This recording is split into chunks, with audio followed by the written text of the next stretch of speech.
We are 18 long days until the NFL Draft arrives, and we are on episode number 3 of the 20 Prospects in 20 Days series here on Fantasy Focused, as we are dropping a new daily video on a new high-profile prospect about to hit the fantasy football landscape. On this episode, we discuss the wide receiver who many believe is not only better than his teammate DK Metcalf, but the best wide receiver prospect in this draft, none other than A.J. Brown. If this is your first time checking out our channel, feel free to tap that subscribe button so you don't miss out on any of our daily content. I'm Derek Tate, and without further introduction, let's dive into this draft player profile brought to you by the Original Hooters.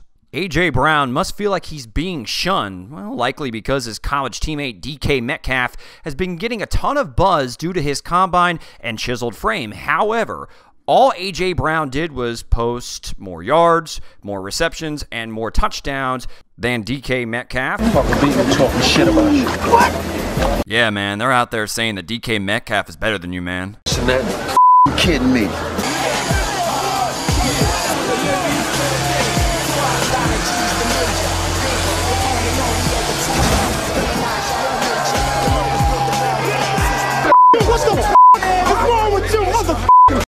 Respect will be paid. He actually had back-to-back 75-plus reception and 1,200-plus yard seasons, A.J. Brown, and he has to be wondering where the respect for his game is. Now, A.J. Brown ran better than most expected at the Combine, posting a 4.49 in the 40-yard dash to go with 19 bench press reps and a solid 36.5-inch vertical. At 6 foot, 226 pounds, he has what most would consider a monster frame for a slot receiver heading into the NFL. In fact, when turning on the tape, he has uncommon feet and quickness for a 226-pound wide receiver. Look at this goal-to-go situation versus Auburn. The defense is in cover 0 with man coverage across the board with no safety help in the middle of the field. Brown is matched up against the true freshman Christian Tutt, who he absolutely takes to school as he gives the freshman 4 stutter steps before leaving him to grab at air and breaks wide open for an easy touchdown on the RPO, but of course Jordan Ta'amu screws it up by handing it to the running back. Brown shows incredible shake, foot quickness, and subtle route deception on this play and multiple other occasions as well. So let's take a look at one more play in this game. Brown catches this deep ball on what appears to be a scramble play. Turns out Ole Miss could have had a touchdown on their hands as Brown gets to the second level and stabs inside like he's about to run the deep over route, only to burst off of that inside foot to go vertical, almost a slant and go, just a deeper version of it, as he fools the safety so bad that he has to turn around in a dead retreat, as Brown has an easy touchdown if not for a breakdown in protection, which forces Ta'amu out of the pocket, where Brown actually does a great job of recognizing and helping his quarterback and running to space. There, he catches the ball and embarrasses the safety one last time as he slams onto brakes to watch the safety fly by. I'm gonna hit the brakes, he'll fly right by. You're gonna do what? One last example of his ability to separate is versus Arkansas, where the D is in cover 1, which is man across the board with a safety over the top. Brown's defender is shaded inside at the snap, where Brown runs his route directly at his defender, and right at the moment of truth, he goes vertical with one more step right at his defender, making him slightly retreat just enough to be able to plant that foot in the ground and cross his defender's face. This is crafty as all hell. And then he finishes the play with what I think is a perfect segue to my next strength for A.J. Brown, his running back-like ability after the catch. The DB he just beat then gets thrown to the side like a child while Brown makes his way past the sticks. Get ready, because we are about to embark on some video that should give every fantasy owner a reason boner in April. And if you can't get a boner over a draft prospect in April, then perhaps you shouldn't be on this channel and we shouldn't be friends. So I'll start with this. A.J. Brown rarely goes down upon first contact.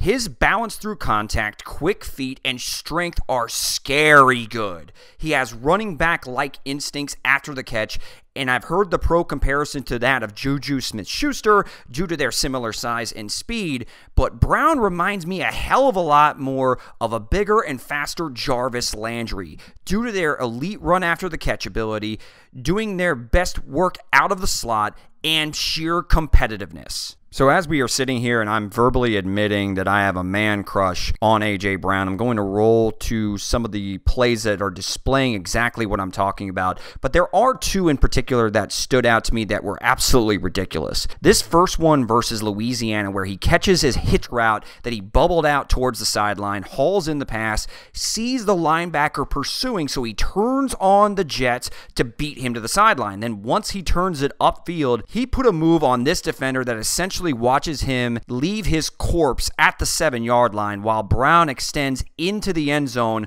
only to be topped by this touchdown versus Texas A&M, where he catches the out route, displays the strength and balance to shrug off this first defender, then hits the next defender with a move that results in the defender looking like he just tried to slide head first into home base, and then he finishes the play diving into the end zone.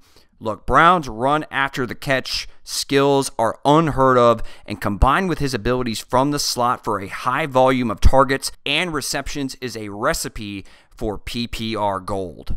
Clearly, there is a ton that Brown does at a very high level. So where are some of the holes in his game? What are some of the concerns? Well, I did notice that he struggled over the last 2 seasons against the best competition that he faced, both against LSU and Alabama. His last 2 games versus LSU, he tallied 13 receptions for 111 yards, while he struggled mightily against the Alabama Crimson Tide, posting a staggering 5 receptions for 40 yards in those 2 games. In over all 4 games against these 2 teams combined, no touchdowns. He seemed noticeably out of sorts, and while these 2 defenses are among the most stout in the country, it is concerning to see such a dominant player struggle against his best competition when you know he's going to be seeing similar competition week in, week out at the NFL level. One play versus Alabama stuck out in this blowout. Here it looks like Brown isn't even looking back for the ball, where his quarterback expects him to be ready for the RPO slant, and instead it's a pick 6.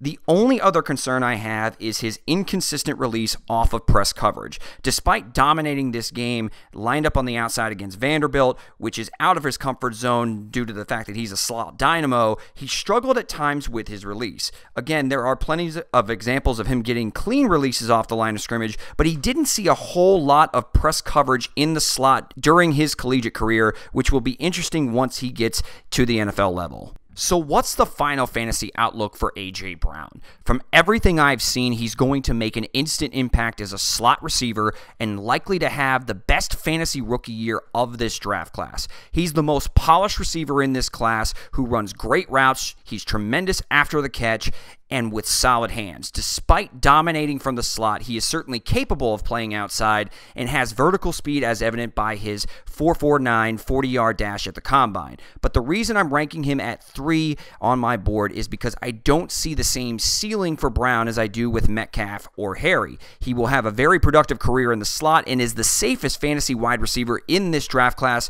due to his lack of shortcomings, projected volume of targets from the slot, and dynamic playmaking ability after the catch. That'll do it for this episode of the 20 Prospects in 20 Days here on FantasyFocus.com. Sound off in the comments and let me know what you think of A.J. Brown. Again, if this is your first time on our channel, feel free to subscribe and smash that like button. Up next is Hakeem Butler. Until next time, later, says the Tater.